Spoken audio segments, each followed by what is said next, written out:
ہوا کریں گی انشاءاللہ انشاءاللہ۔ عالم ملک و ملکوت میں جدائی نہیں ہے اتنی زیادہ جتنی لوگ سمجھتے ہیں، بس غفلت کے پردے ہیں، غفلت کے پردے ہیں۔ ذرا توجہ ہو اخلاص و یقین کے ساتھ تو پردے برطرف ہو جاتے ہیں۔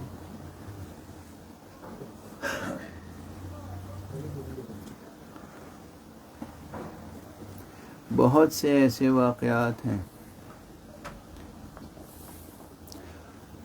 عام طور پر ہم لوگ بیان نہیں کرتے اور کر نہیں سکتے۔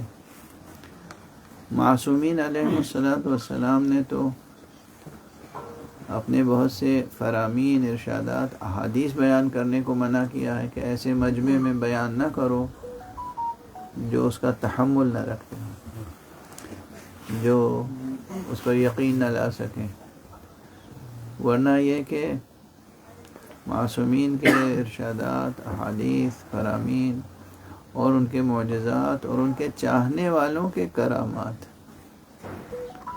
یعنی علماء کے کرامات، جو علماء متقی با تقوی ہیں ان کے کرامات بہت ہیں۔ حضرت علامہ آیت اللہ حسن زادہ آمولی ہمارے استاد تھے، وہ بہت شفیق استاد تھے۔ انہوں نے یہ واقعہ مجھ سے بیان بھی کیا اور کتاب میں لکھا بھی ہے کہ انہیں محبت تھی مرزا جواد آغا ملکی تبریزی سے۔ تو ایک دن وہ قم میں ان کی قبر ڈھونڈ رہے تھے، تلاش کر رہے تھے، قبر نہیں ملی، کسی نے نہیں بتایا، قبر پہ کتبہ لکھا ہوا نہیں تھا۔ تو وہ گئے مقبرے میں، قبرستان میں، ڈھونڈ ڈھانڈ کے واپس جا رہے تھے گھر، تو دیکھا راستے میں ایک صاحب ملے، نحیف، لاغر، جیسے خاک بسر، اور انہوں نے آواز دی ایسے جیسے وہ تو آیت اللہ تھے، آغا حسن زادے، قبر آغای مرزا جواد ملکی میخواستی، یعنی حسن زادے تمہیں قبر کبیا، یہ ان کے پیچھے پیچھے چلے۔ وہ پھر قبرستان میں داخل ہوئے، ایک قبر کے پاس گئے، انہیں مرزا جواد ملکی کہہ کے آگے بڑھ گئے۔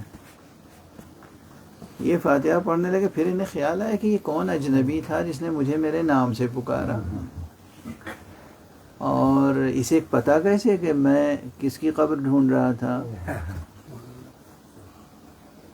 تو انہوں نے یوں دیکھا تو وہ مقبرہ شیخان کے دوسرے دروازے سے سیڑھی سے اتر کے حرم کی طرف جا رہے تھے۔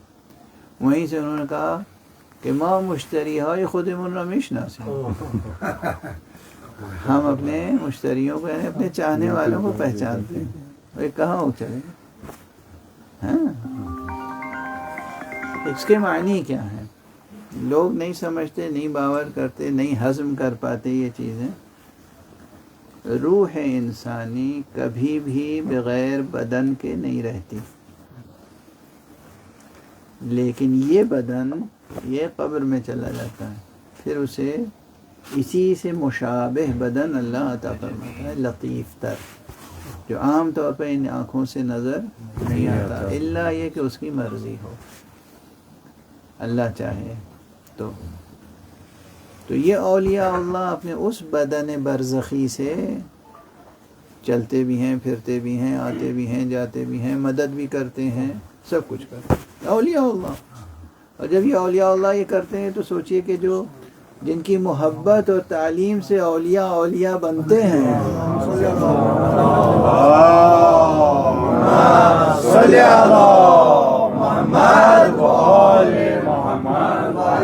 ان کا کیا مرتبہ ہوگا حضرات محمد علیہ۔ تو یہ مراتب، یہ مقامات، یہ حقائق ہیں لیکن لوگ عام طور پر اس کو نہ سمجھتے ہیں، نہ باور کرتے ہیں، اور نہ تجربہ ہے لوگوں کو. ورنہ جو ہم نے کہا تھا کہ عالم ملک و عالم ملکوت جدا نہیں ہے، باہم دست و گریباں ہیں. اب یہ سب میں بیان کر رہا ہوں، اسے نشر نہ کیجیے ہر چیز. ہم نے کہا نا ابھی لوگ ہضم نہیں کریں گے، یہ سب چیزیں خاص ہیں، اسے ہر جگہ نشر نہ کیجیے. جمع عشق و نیت.